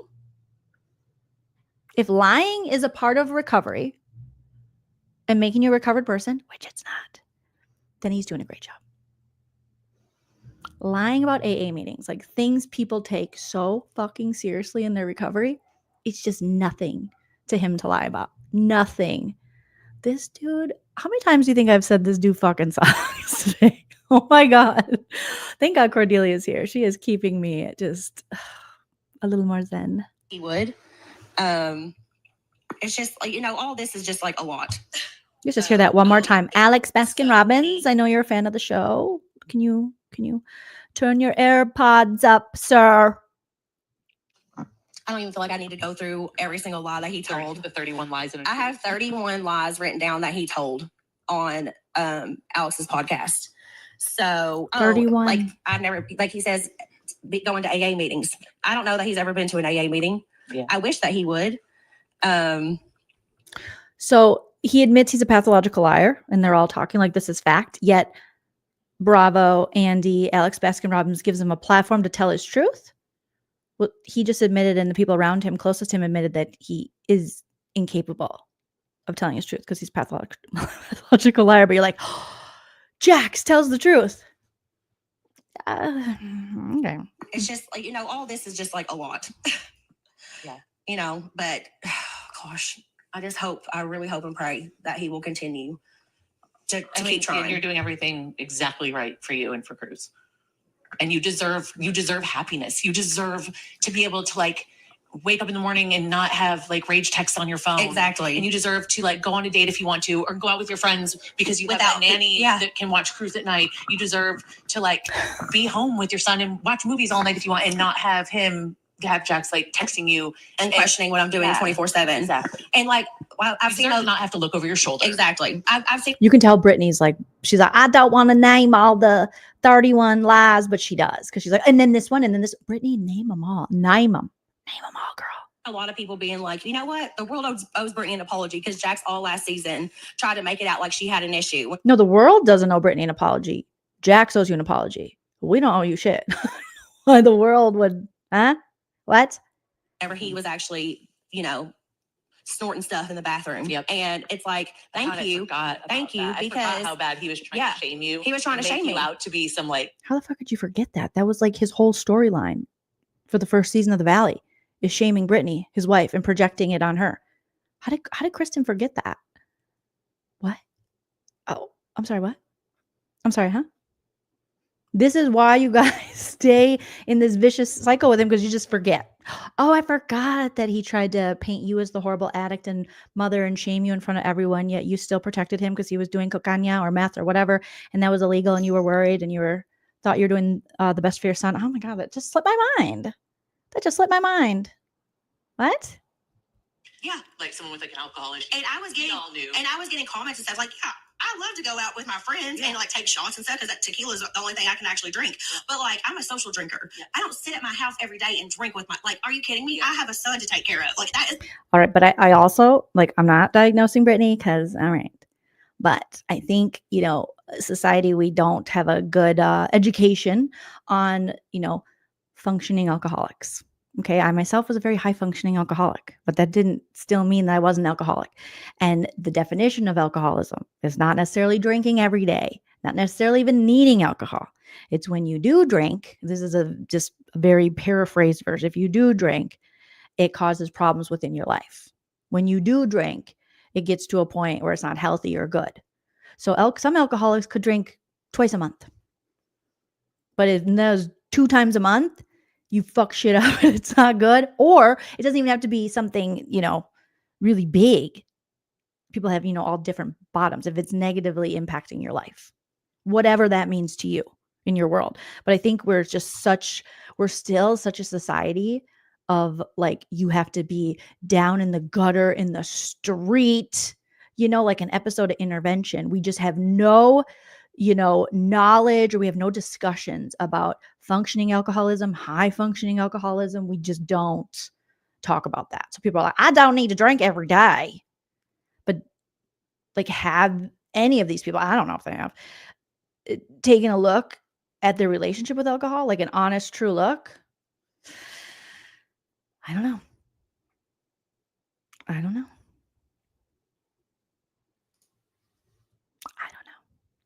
Not what I do. Right. But he tried to portray me like that whenever the entire time he has been doing all of these things. Right. And I never, because we were married and he was my husband, did I ever turn around and say, look what you're doing. Look what you've done to me. Look what you are doing. Or publicly. Yes, especially publicly. You protected him. Yes.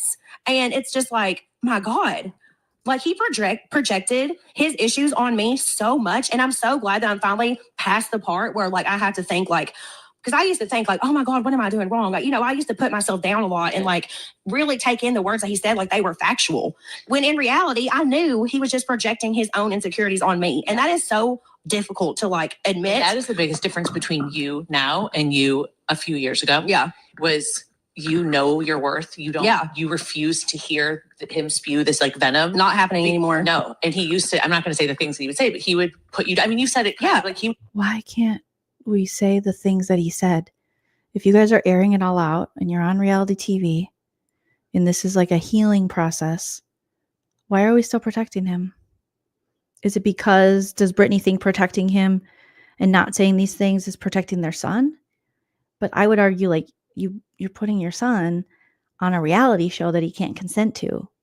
And he's in these situations where he's seeing and being witness to behavior that is very damaging. So the honesty and putting it out there, I don't know. Sound off in the chat what you guys think, but you would think that would be, a good idea. I don't know. I feel like I'm on meth right now. Yeah, put you down. And he would insult you or your body and things like that. Yeah, lost all my confidence. And it was like, if you tell it, it's that thing. If you tell a kid they're stupid over and over and over, the kids start believing they're stupid. Exactly. And it was like, you literally started believing that stuff. Yeah. And no matter how much we all told you, like, you're so beautiful, you're amazing, you're this, you had to like do it for you and pull yourself kind of out of it. Mm-hmm. And now, like, that's why I'm excited for everyone to watch this season, is like to see your resilience. Thank you. And watch your fucking glow up. Thank you. Like, she glowed up. Stella got her groove back. It's just like, I used to get sick a lot. I used to break out in hives a lot because I dealt with stress on an every single daily basis. Maybe. And I'm going through a lot right now in my life, but for some reason I don't break out in hives anymore and I'm not sick anymore. Yeah. And even though I'm going through all this stress, it's because I don't have that stress in my everyday life anymore. Right. And that that always like, I always like when people talk about that, how stress will manifest itself like physically, because that's how amazing the body is. You can try to convince yourself that everything's fine, but the body will always react. That was something a therapist told me when I was breaking out in hives and hiding from, what I really needed to confront in my life and issues that were going on. Like, everything's fine. And I was getting these huge hives all over my body. And it's like, well, and then going, into therapy and having a therapist tell me, no, the body will always react. You can push it down. You can pretend it's not happening, but the body will show you, the body will react. Why you have panic attacks, things like that, multitude of things that the body will react to. But that hive situation, I can 100% relate to, because that was me. And I was like, everything's fine. People are like, why do you have a knot on your forehead? I don't know. That's great. Everything's going wonderful. I couldn't be better. And it's just like boop, boop, boop, boop, boop. And my body was like, you need to get some help, girl, because you're only lying to yourself. Like, nobody believes you. So I get what Brittany's saying there. And so if anything, her being very open and just spilling it all and telling her truth is going to be so therapeutic for her. A constant. That tells its own story. Yep. Do you know what I mean? You're and right. It's crazy. Yeah. It's crazy. But, I am very proud of myself, and I will never let a man treat me that way ever again. Mm-hmm. Like, that's not happening. So I've learned a lot from this. And again, I wish I didn't have so many opinions.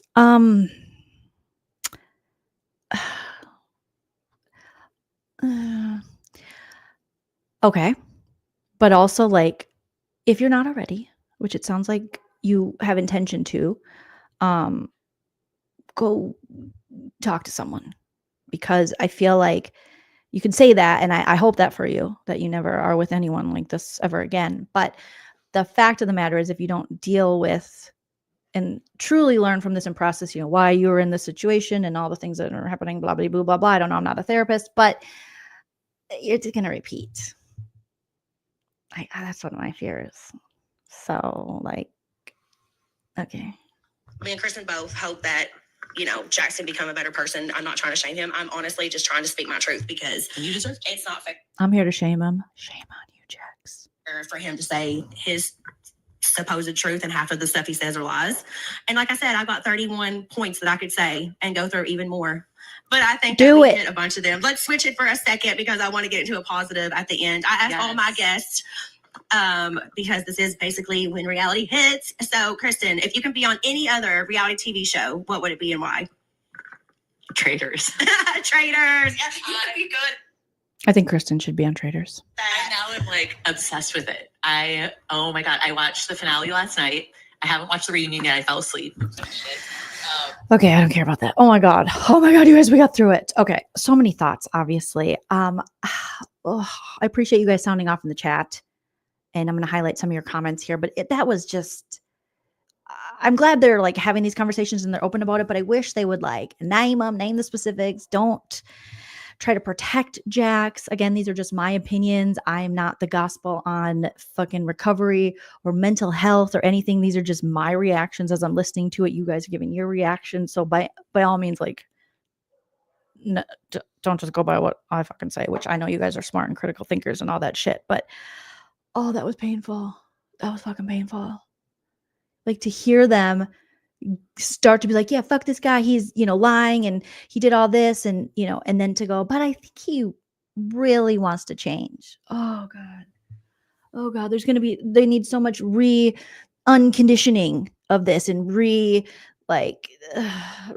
their brain to stop protecting these toxic fuck faces and protect themselves and set their boundaries and know that you deserve so much better, and you're not here to like rescue this man. Like, fuck this dude.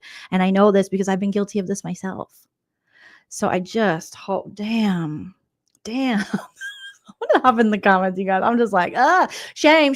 I'm gonna be like, Game of Thrones, shame. If I see Jax in person, shame. I'm gonna yell, shame. I know your name, you abusive fuck. Tracy says, beta blockers have saved my life. Amen. I do thank Kristen Doute for Traitors, though. I think that would be not a bad idea. Silly Goose says, unfortunately, they'll put Jax on Traitors. Oh God. For his redemption arc, just like they did Sandoval. Yeah, you're right. They are going to do that, aren't they? Oh my God, you guys. Silly Goose says, yeah, she's been telling her same story forever too. So stressed, won't put up with it anymore. Blah, blah, blah. Tracy says, cortisol is known as the stress hormone. Yeah, and it causes belly stuff. Oh, that's cortisol. I always see those ads. And then you want belly fat. I'm like, also, I think Reese's peanut butter cups and perimenopause and menopause and just being a woman and hormones causes all that. All right. Dreadful Ruby says, stress is so bad for the body. That is the worst part of anxiety, in my opinion. There are so many physical aspects. The worrying I can handle. It's my nervous system attacking me. Yeah, and it takes like years off your life. And not getting enough sleep and all these things, like, I need to get better about. Oh my goodness. Let's see, what else are you guys saying? Veronique says, if physical abuse is witnessed by the child, CPS will pull the child or children. It's a risk you take whether to call the cops or not. I imagine that is such a hard, terrible decision, because obviously you don't want your child to be taken by CPS.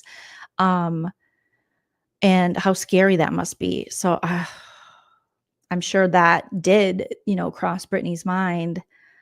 But now, I don't know how that works, if now that she's getting divorced from this man, that she's actively separated from in the process of a divorce, if she called the police, if he entered her home or behaved that way again, and acted that way in front of her son, would CPS still take him even though he's not living in the home? I don't know how that works. So excuse my ignorance on that. Kiki says, enablers. Yes, not paid by anyone. Says, bottom line, Jax is a borderline criminal. Not even, he is criminal. Criminal. My husband's in the chat, says it's sad. It is sad, hype man husband, Chow. It's sad. I need to eat some food, have some dinner with my hubs and give him a hug. Would be interested to hear Chow's perspective. Well, maybe Friday. Maybe let's talk. I don't think he has to work Friday, but I'll double check. But let's talk about the husbands and we can hear his opinion. Krista says, Joleen, you better cover the. Oh, I am, because I have to drag Jax. I have to roast him. I feel like it's my duty now to do that. The same way I covered Scandival and Sandoval. And when other people are going to try to let him off the hook, I'll be there. Sir. Oh, Alan Cumming wants Lisa V on Traders. Lisa Vanderpump. I feel like she would do Traders. Oh, Michelle's clocking that Brittany uses the same I'm a work in progress. Excuses, Jax. Oh, Lord. Nana's here. Yay. Shout out to my mom. Hi. Can you say hello to me and Dad and Janine and Walt? Hi, guys. Nice to see you. She is with my aunt and uncle in Arizona, and they're having fun. What time is it? Well, for me over here, it's 6:48 in California, but I know Arizona. I lived there 6 years, and they do not adhere to daylight savings. So it is, if we jumped forward, I'm confused. I'm confused by it still. Being in daylight savings and then out of it and then in it. Who knows what time it is for you? I know what time it is for me. And that's all I need to know. All right. Let's see. Linda says Lisa V would be good. I'm sure she would do it. Traders is like an Emmy Award winning show now. It's amazing. You don't work Friday. All right. Well, you heard it here first. That means on Friday, we're going to have Hype Man husband Chell on for Let's Talk About the Husbands, and he can give us his perspective on all the things we've discussed this week. Talk about the husband. Excuse me, did you say let's talk about the husband? Let's talk about the husband. Excuse me, did you say let's talk about the husband? Let's talk about the husband. Talk about the husbands. All right, you guys have been amazing, beautiful pumpkin spice babies getting through that episode of When Reality Hits with Brittany and Kristen Doute. Please, please, please comment after the video is posted, because I didn't get to all of your comments in the live chat, and you guys had so many wonderful things to say. If you're watching this on the replay crew, please comment. Also, leave a disco ball emoji so I know that you're part of the replay crew. You guys, like, if you haven't already, gas station chick. Okay, it's 6:50. Okay, so we're on the same time. And then in the fall, when we fall back, then we're an hour behind you in California. I used to be so good with this when I lived in Arizona and worked in corporate America, because I had to know all the time zones. And now I'm like, I don't even remember. I was trying to remember what I did in corporate America. And because I'm thinking, if I ever have to do another resume, if I can't just do comedy and content creation, what will I say I did? Because I don't remember. I feel like I blocked it out.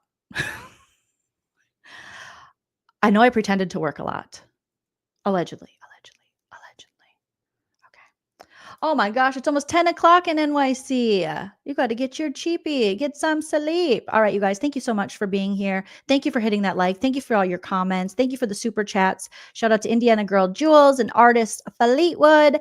And then Noto for becoming a new member. And Kara for having one of my favorite comments. You guys all had so many great comments, but saying that Bravo should have a Hunger Games type show for all the toxic men. Agreed. Also, did anyone watch Roa? Because I do want to talk about Roa, because I watched the premiere and I have some thoughts. So maybe we'll talk about that tomorrow on No Offense, All Offense. But everyone say goodbye and good night to Nana. And have fun, Nana. Call me later. You guys remember to enjoy yourself. It's later than you think. Bye. If you like what you